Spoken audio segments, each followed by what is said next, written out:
પ્રણામ. સુવાક્યોનો સાગર. નવીનભાઈની ડાયરીમાંથી આપણે હવે થોડાક મોતીઓ વીણવાના છે. ફરીથી આપણે વિષયવાર સુવાક્યો વિશે વાતો કરશું. તો આજે આપણે સુખ પર વાત કરવી છે. મોબાઈલના જમાનામાં એવું હોય તો એવું કહી શકાય કે સુખ કે જેનું આઉટગોઈંગ ફ્રી છે, પણ ઇનકમિંગ પૈસા આપવા છતાં પણ ચાલુ કરી શકાય કે નહીં એ પ્રશ્ન છે.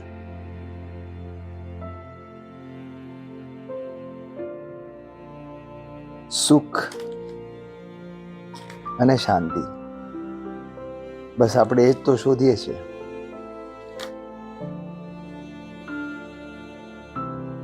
જ્યારે બીજાના દુઃખ અને પોતાના દોષ ખટકવા લાગે ત્યારે જ સાચું સુખ મળવાની શરૂઆત થાય છે. તમારી પાસે ન હોય એવી ચીજો વિસરી જવાની કળા એટલે સુખ. ગણી લો તમારી પાસે શું શું નથી અને એને ભૂલી જાઓ, સુખી સુખી થઈ જશો. માટે માત્ર પૈસાથી જ સુખ મળી શકે એમ માનીને પૈસા પાછળ ભાગવાને બદલે શાંતિ મેળવવાના પ્રયત્નો કરો.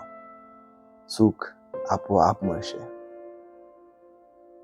સુખ બહારની વસ્તુ નથી, એ તો આપણી અંદર જ છે.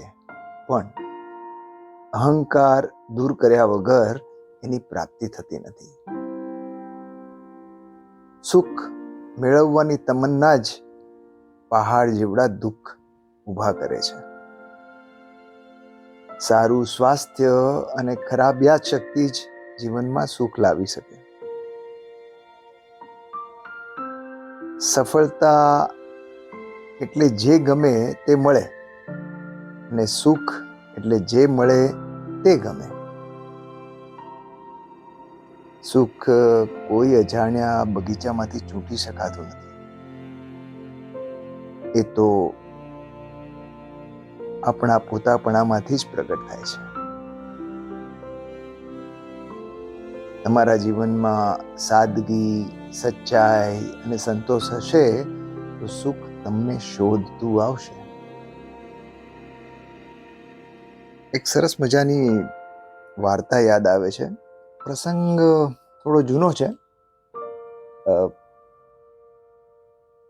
એ જમાનામાં જ્યારે આપણા સૌરાષ્ટ્રના ગામોમાં લોકો મુંબઈ તરફ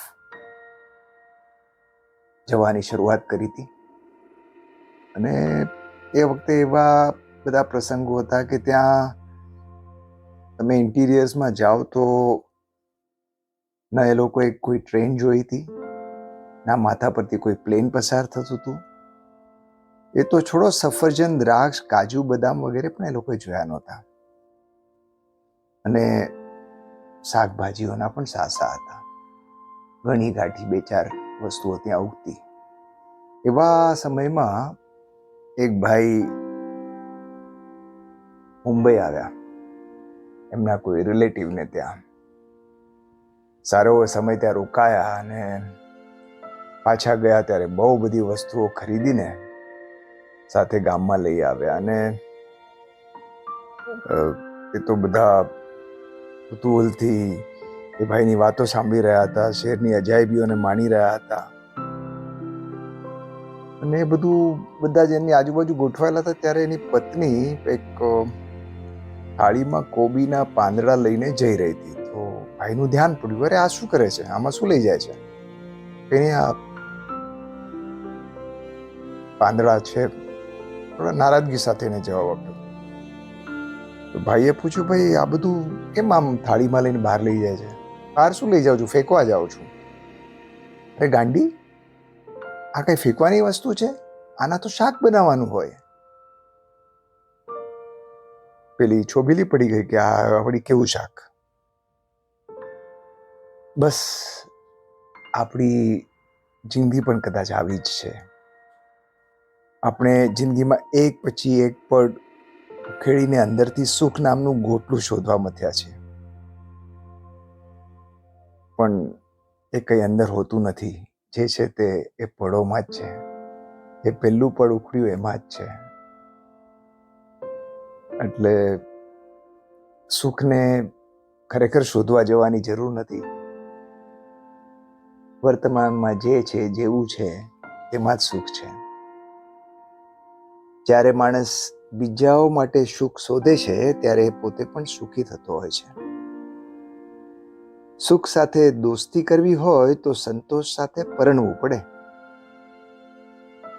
સુખના મૂળ બે ભાગ છે, એક સુસંસ્કૃત સુખ અને એક છે વિકૃત સુખ.